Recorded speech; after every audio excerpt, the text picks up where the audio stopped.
안녕하세요. 전북대학교 학우 여러분. 오늘의 점심시간 잘 보내고 계신가요? 매주 화요일 방송되는 전대인의 트렌드 따라잡기에서는 한 주간의 트렌드에 관해서 이야기 나누는 시간을 가지고 있는데요. 이번 주는 또 어떤 재미난 키워드들이 있을지 궁금하실 분들을 위해 저희가 준비했습니다. 최근의 트렌드를 알아보는 시간, 전대인의 트렌드 따라잡기 지금 시작합니다.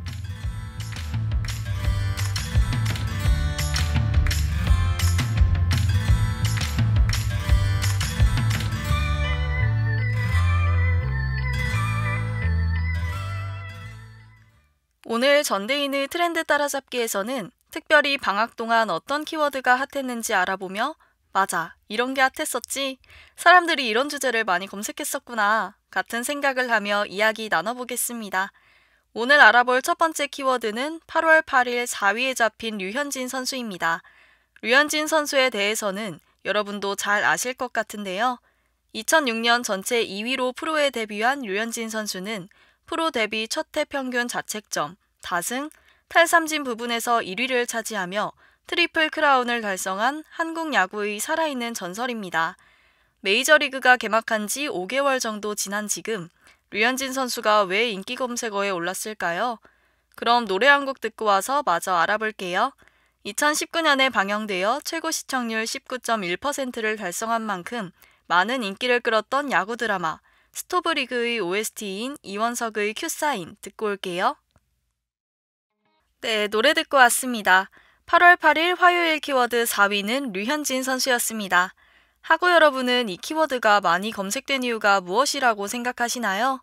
저는 류현진 선수가 부상 이후 14개월 만의 복귀전을 가진 다음 두 번째 경기로 많은 사람의 관심을 받은 경기였기 때문이라고 생각하는데요. 하지만 이날 경기 중 아주 안타까운 사고가 있었죠.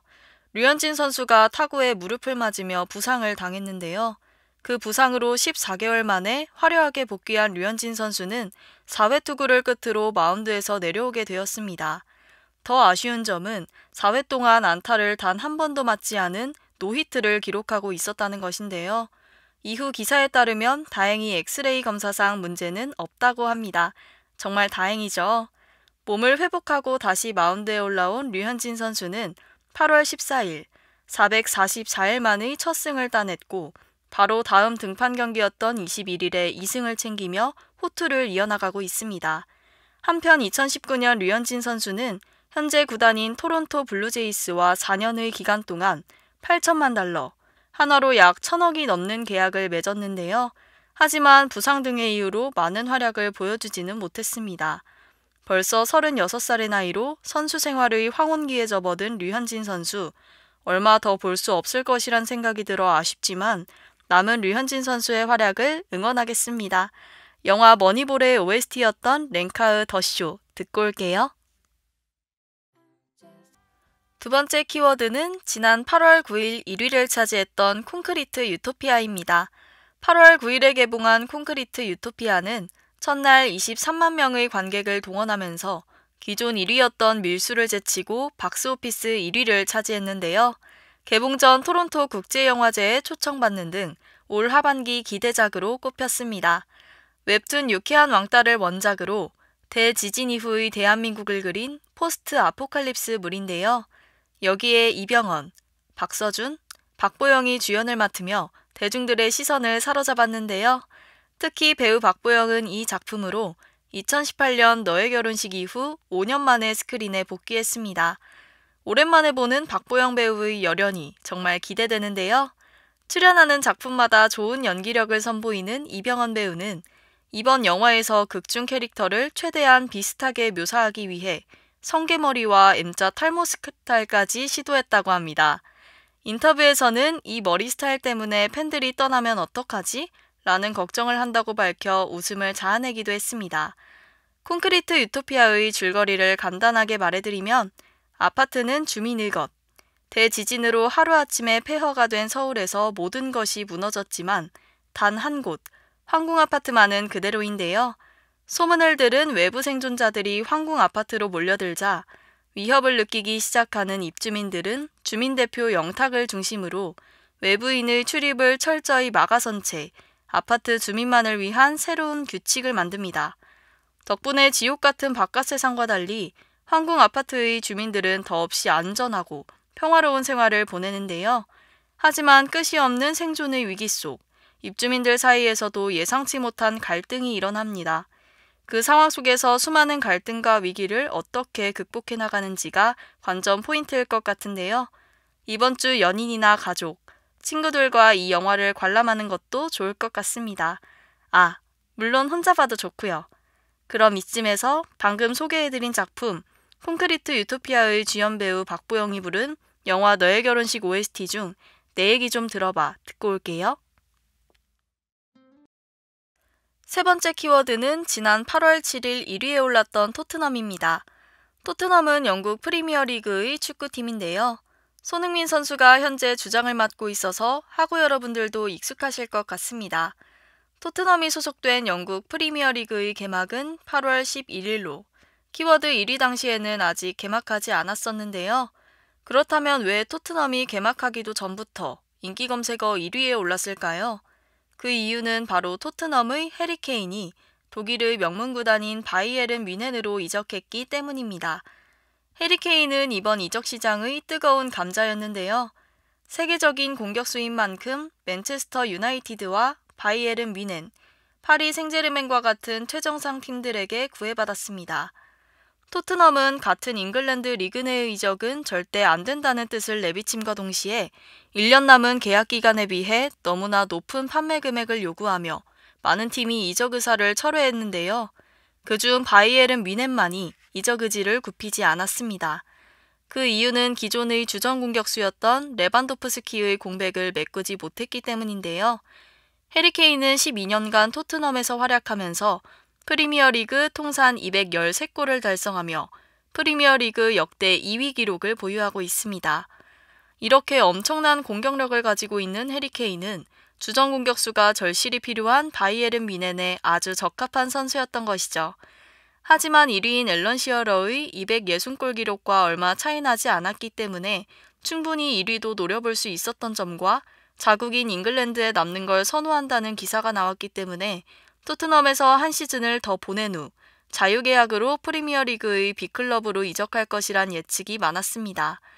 많은 예상과 달리 약 한 달간의 이적 과정에서 바이에른 뮌헨이 1억 유로, 한화로 약 1,500억이 넘는 높은 이적료를 제시하며 그의 이적 이슈에 마침표를 찍었습니다. 또한 해리 케인의 커리어에서는 우승컵을 찾아볼 수 없는데요.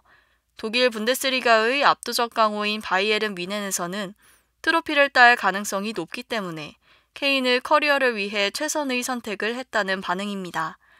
또 바이에른 뮌헨은 이번 시즌 김민재 선수를 영입하며 수비 쪽도 보강을 완료했는데요. 김민재 선수와의 시너지도 기대해 볼 수 있을 것 같습니다. 케인을 보내는 토트넘 팬들의 심정을 대변하는 노래 들려드리겠습니다. 브라운 아이즈의 가지마 가지마.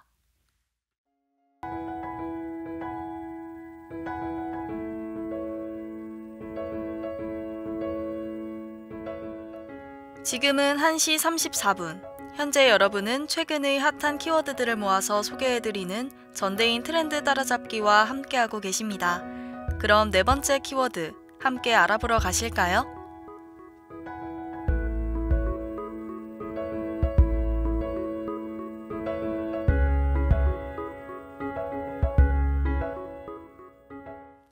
네 번째 키워드는 일론 머스크입니다.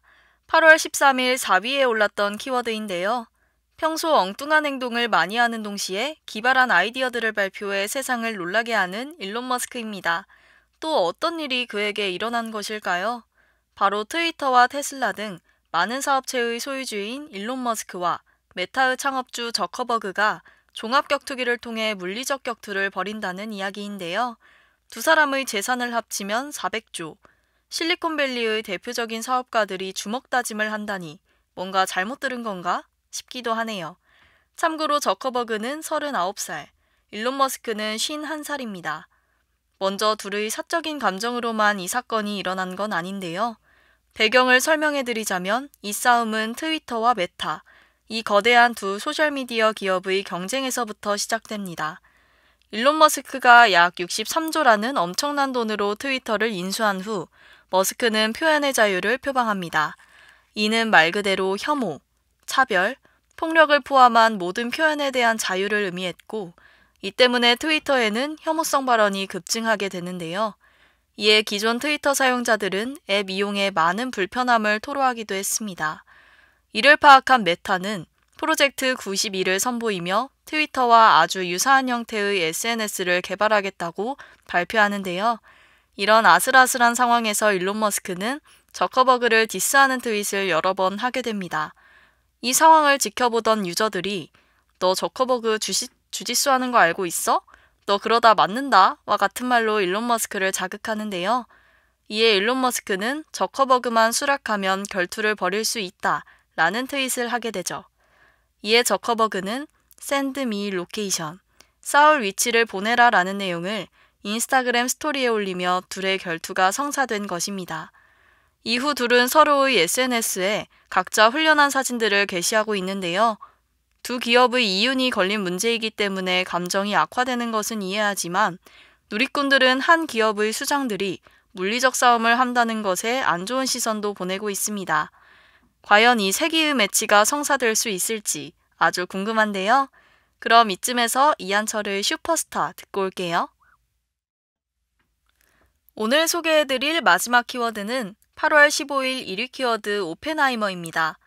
인셉션, 테넷, 인터스텔라와 같은 명작들을 연출한 거장 크리스토퍼 놀란 감독의 신작 오펜하이머는 핵폭탄의 아버지로 불리는 줄리어스 로버트 오펜하이머의 이야기를 다룬 스릴러 장르의 영화인데요.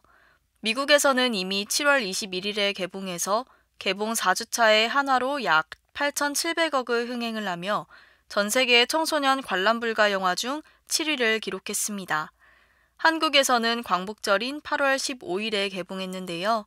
개봉 당일 2시 기준 실시간 예매율 59.5%를 달성하며 엄청난 인기를 보여주고 있습니다.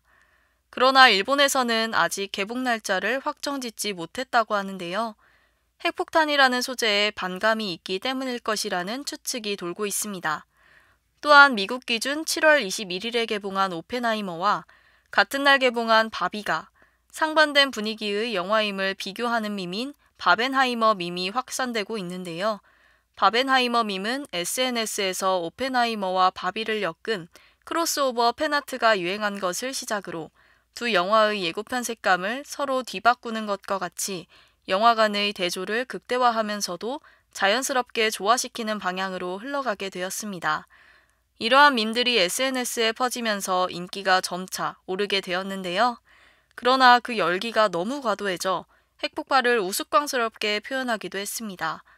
이러한 상황에 일본의 네티즌들은 핵폭발을 유머로 사용하는 것에 분노하며 노 바벤하이머 운동을 벌이기도 했는데요. 일본 네티즌들은 또한 바벤하이머 밈에 대응하기 위해서 9.11 테러 밈을 만들었다고 합니다. 이러한 대응은 일본의 전쟁 범죄에는 소극적이면서 원자 폭발에만 불편함을 느끼는 일본인의 이중잣대라는 평가도 있습니다.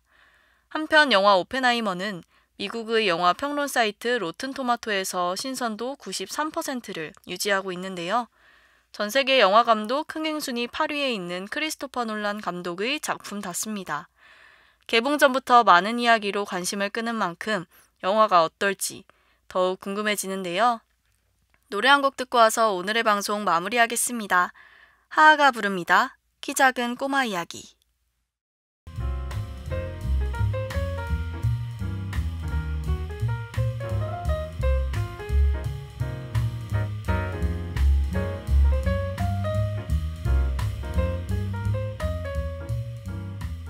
한 주의 트렌드를 알아보고 함께 이야기 나누는 방송.